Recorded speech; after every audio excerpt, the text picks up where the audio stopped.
A fitossociologia ela se ocupa do estudo da estrutura e composição dos tipos de vegetação da terra.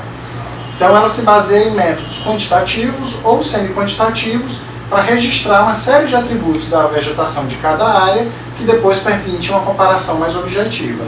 Um exemplo, você tem uma área que vai passar por um impacto ambiental. Então, fazendo um estudo fitossociológico antes do impacto e depois do impacto, é possível perceber o quanto aquela intervenção humana alterou ou não a diversidade, a estrutura e a composição de espécies da área. Ou o contrário, vai se fazer uma intervenção de recuperação de uma área degradada. Então, através da fitossociologia, é possível monitorar, avaliar o quanto o processo de recuperação está ou não tendo sucesso. E também permite a comparação de duas ou mais áreas. Por exemplo, a comparação de diversidade entre a floresta amazônica e a floresta atlântica, de estrutura, de porte da vegetação, de estoque de carbono e de outros atributos como esses. A depender do foco do seu estudo, você vai utilizar métodos muito diferentes. Se você está estudando o componente arbóreo da vegetação de uma área, esses métodos vão ser necessariamente diferentes de alguém que está estudando o componente herbáceo ou mesmo alguém que está estudando, por exemplo, as epífitas.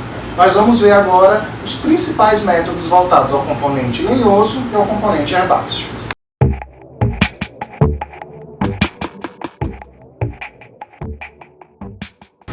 Se o seu interesse é estudar componente lenhoso, significa que você está interessado em levantar dados sobre as árvores, arbustos, palmeiras da sua área de estudos. Se esse é o caso, se você está interessado no chamado componente lenhoso, é preciso definir algo muito importante chamado critério de inclusão. O que é o critério de inclusão? É um tamanho mínimo que cada indivíduo, cada árvore ou arbusto precisa atingir para que ele seja de fato registrado no seu trabalho. Se você não estabelecer um critério de inclusão, mesmo plantas muito baixinhas, muito pequenas, vão ter que entrar na sua amostragem e isso vai tornar o seu trabalho praticamente impossível. Então é preciso que você defina que só serão registrados os dados dos indivíduos que atinjam um tamanho mínimo. Normalmente se usa o tamanho de no mínimo 3 ou no mínimo 5 centímetros de diâmetro. Mas é preciso também que você defina em que altura você vai medir esse tamanho. Você vai registrar esse diâmetro na base da planta, no nível do solo, ou a 30 centímetros de altura, ou na altura do peito, que é 1,30 de altura, porque a largura da árvore, o diâmetro da árvore vai variar também desde a base até a sua copa. Então, normalmente, a gente define os critérios de inclusão como o diâmetro mínimo de, por exemplo, 3 ou 5 ou 10 centímetros, medidos no chão, na altura da base, ou a 1,30 m de altura. Uma vez que você definiu o seu critério de inclusão, é preciso escolher o método de levantamento a ser aplicado. Para o componente lenhoso, são dois métodos principais: o método de parcelas e o método de pontos quadrantes. O método de parcelas é aquele em que o pesquisador já sabe a área total que ele quer amostrar. Então ele estabelece no meio da vegetação parcelas com um tamanho definido, por exemplo, quadrados de 10 por 10 metros, dentro dos quais ele fará a sua amostragem. Se ele quer estudar 1 hectare de área total, o que ele vai fazer? Estabelecer, por exemplo, 100 parcelas de 10 por 10. E dentro de cada parcela, ele vai registrar todas as árvores e arbustos que atingem pelo menos o critério de inclusão e vai ignorar tanto as árvores que estão fora da parcela, quanto as árvores dentro da parcela que não chegam no tamanho estabelecido pelo critério de inclusão. Já o método de pontos quadrantes é muito diferente, porque ele não tem uma área definida. O que o pesquisador vai fazer? Ele vai estabelecer uma linha de caminhada no meio da vegetação. E aquela linha de caminhada, a cada 10 ou 20 metros de distância, ele vai estabelecer um ponto no meio da vegetação e vai registrar as 4 árvores mais próximas do ponto que atinge o seu critério de inclusão.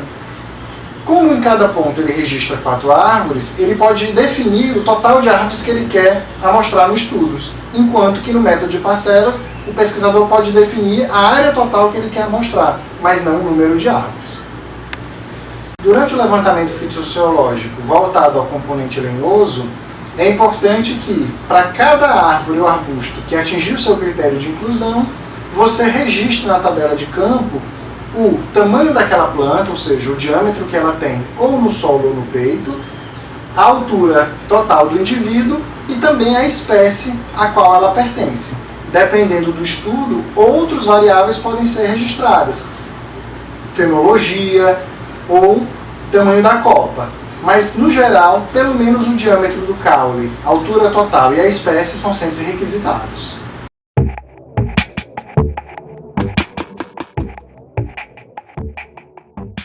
Já se o seu interesse for estudar o componente herbáceo da vegetação, os métodos mais aplicados são o método de parcelas voltadas ao componente herbáceo, o método de linhas e o método de agulhas. Desses, o mais comum é o método de parcelas, que é o que nós vamos explicar. Esse método ele consiste em estabelecer parcelas de pequena extensão. Ao contrário das parcelas voltadas ao componente lenhoso, aqui, voltando-se ao componente herbáceo, nós temos parcelas pequenas, de 1 metro por 1 metro, de 50 centímetros por 50 centímetros, até de 25 por 25. E essas parcelinhas, então, elas são espalhadas pela sua área até que você atinja o seu esforço amostral, que é a área total que você escolheu amostrar. Se você está usando parcelas de 50 por 50 centímetros, terá que colocar um número suficiente delas para chegar em 100 metros quadrados, em 50 metros quadrados. Então, dentro de cada parcelinha, você agora vai registrar simplesmente quais as espécies que estão presentes lá dentro e quantos % da área cada espécie está ocupando. Então, se uma espécie ocupa metade da parcela, a cobertura dela naquela parcela é de 50%. Se outra é muito rara, só tem 1% da área total, aquela espécie é registrada com 1% de cobertura dentro da parcela.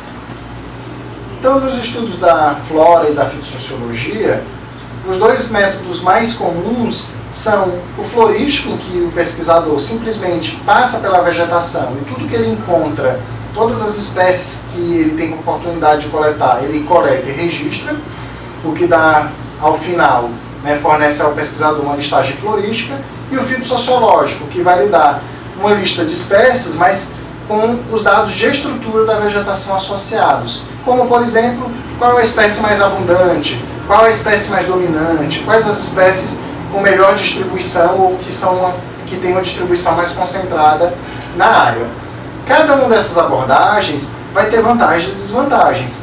Num estudo florístico, o pesquisador, porque pega qualquer planta que chegar à sua visão, ele acaba conseguindo uma cobertura melhor da diversidade de espécies da área, da riqueza de espécies da área.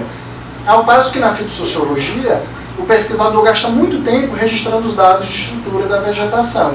Por outro lado, ele tem dados objetivos do porte da vegetação, da diversidade, da distribuição de abundâncias, que podem ser usados para estudos mais refinados. Cada estudo, florístico ou fitossociológico, tem as suas vantagens e desvantagens, mas a fitossociologia permite uma comparação mais direta e mais robusta entre diferentes áreas, ou permite um monitoramento ambiental mais robusto antes e depois de impactos ambientais ou antes e depois de processos, por exemplo, de recuperação ambiental.